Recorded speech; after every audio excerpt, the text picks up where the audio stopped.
900 টাকা খরচ করে ঢাকার বাইরে একদিনের এই ভ্রমণ পরিকল্পনাটি আপনার কাজে লাগতে পারে। আজকের পরিকল্পনায় রয়েছে এক বিখ্যাত গ্রাম ভ্রমণ। এটি কোনো সাধারণ গ্রাম নয়। এই গ্রাম একসময় এতটাই সমৃদ্ধ ছিল যে একই জায়গায় 7 জন জমিদারের বসতি ছিল। ঢাকা থেকে সকালে বেরিয়ে সেই গ্রামটি ঘুরে সন্ধ্যায় ফিরে আসা যায়। বিস্তারিত জানার আগে আমাদের পেজটি ফলো করুন। যারা ইতোমধ্যে ফলো করেছেন তাদেরকে ধন্যবাদ। সকাল 7টায় যাত্রা শুরু করুন ঢাকার টিকাটুলি ফ্লাইওভারের গোড়া থেকে। কুমিল্লাগামী বাসে কুমিল্লার ভাড়া 200 টাকা দিয়ে 1 ঘন্টা পরে ইলিয়টগঞ্জে মুরাদনগর সড়কের মাথায় নেমে পড়ুন। এখানে একমাত্র বাহন সিএনজি চালিত অটোরিকশা। মুরাদনগর পর্যন্ত জনপ্রতি ভাড়া 80 টাকা। মনে রাখবেন, গ্রাম এলাকায় এক সিএনজিতে 5 জন যাত্রী নেওয়া হয়। সেক্ষেত্রে 5 জন যাত্রী পূরণ না হওয়া পর্যন্ত অপেক্ষা করতে হবে। তাই 5 জনের গ্রুপ হলে যে কোনো ভ্রমণে নানা দিক থেকে সুবিধা পাওয়া যায়।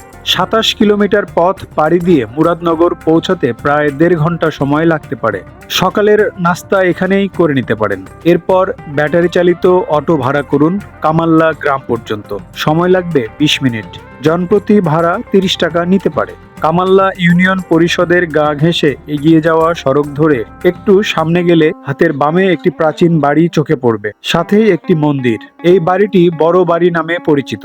বড় বাড়িতেই শতবর্ষী ভবন রয়েছে বেশ কয়েকটি। সেগুলো পরে দেখা যাবে। আগে দেখে নিন বর্তমান সময়ে আলোচিত একটি বাড়ি। একটু সামনে এগিয়ে যান, সীমানা প্রাচীর ঘেরা সাদা বাড়ি। 116 বছর আগে নির্মিত বাড়িটি সম্প্রতি সংস্কার করে বাসযোগ্য করা হয়েছে। এই বাড়িটি নির্মাণ করেছিলেন জমিদার রাজু রায়। ব্রিটিশদের সাথে ভালো সম্পর্ক ছিল তার। এখনো এই বাড়ির দোতলার মাঝ বরাবর ব্রিটিশ রানীর মুকুটের প্রতিকৃতি অঙ্কিত রয়েছে। আমরা রাজু রায়ের বংশধরদের সাথে কথা বলেছিলাম। তারা জানিয়েছেন এই বাড়িতে আশ্রয় নেওয়া এক ব্যক্তি বাড়িটি দখলের পায়তারা করছিলেন। পরবর্তীতে অনেক কাঠখড় পুড়িয়ে বাড়িটি উদ্ধার করে অনেক অর্থ ব্যয় করে পুরনো আকৃতি ঠিক রেখে বাড়িটির সংস্কার করা হয়েছে। এখন এই বাড়িতে তারা অবসর কাটাতে আসেন। আমরা একবার এই বাড়ির আতিথেয়তা গ্রহণ করেছিলাম।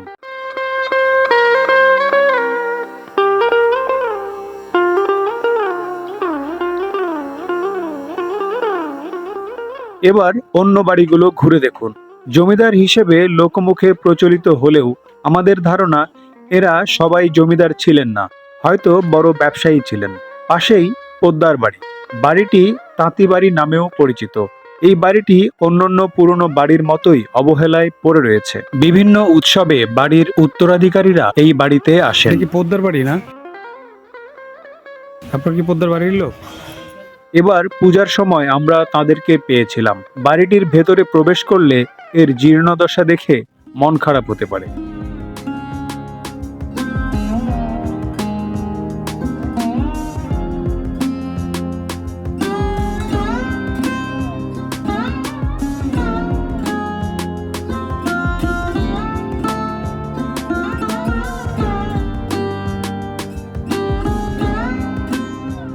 এখান থেকে বেরিয়ে উত্তরের দিকে পথ ধরুন। পথ না চিনলে স্থানীয় কাউকে সাথে নিতে পারেন। তাহলে হেঁটে হেঁটে অল্প সময়ের মধ্যে প্রাচীন বাড়িগুলো ঘুরে দেখতে পারবেন। এখানকার মানুষজনকে আন্তরিক মনে হয়েছে। এই বাড়িটি হরিদাস রায়ের। বাড়ির গঠন প্রকৃতি একটু আলাদা। শোনা যায় হরিদাস রায় চিকিৎসক ছিলেন।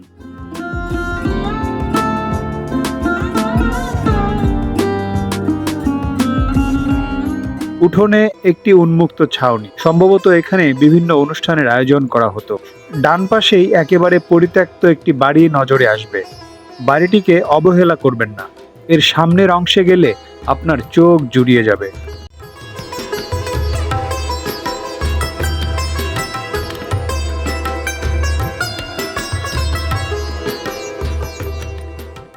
দারুণ না বাড়িটা?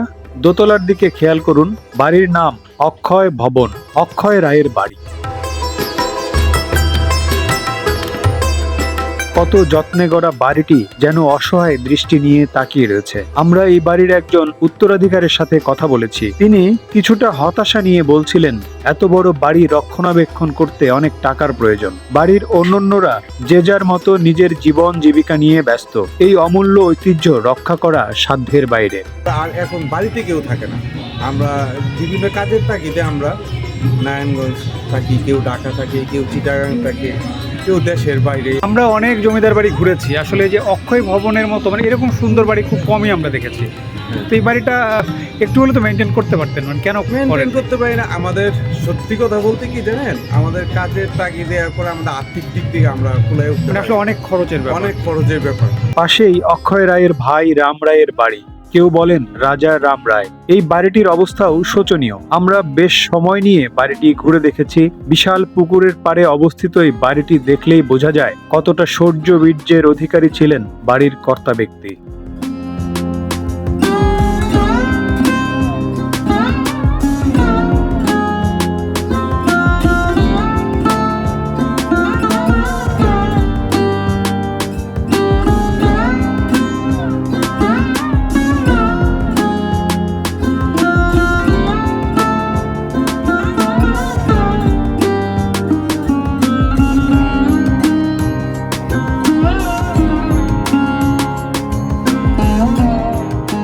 এই কামাল্লা গ্রামের আরো একটি বৈশিষ্ট্য হলো এখানে বড় বড় বেশ কয়েকটি প্রাচীন পুকুর রয়েছে। অক্ষয় রায়ের বাড়ির সামনের পুকুরের পাশ দিয়ে হেঁটে গেলেই ঘাটের সাথেই একটি শতবর্ষী বিষ্ণুপ্রিয়া আশ্রম রয়েছে। এখানে দেখবেন সংস্কারের নামে চিনি টিকরির কাজের উপরে সিমেন্টের আস্তরণ দিয়ে রেখেছে।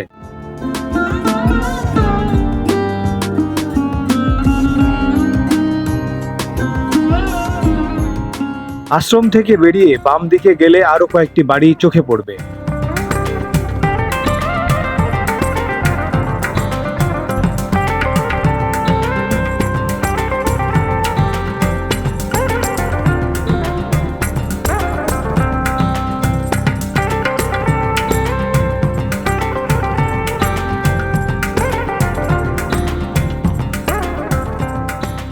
এগুলো ঘুরে দেখতে দেখতে প্রথমে যে বড় বাড়ি দেখেছিলেন, নিজের অজান্তে সেই বাড়িতেই ঢুকে পড়েছেন।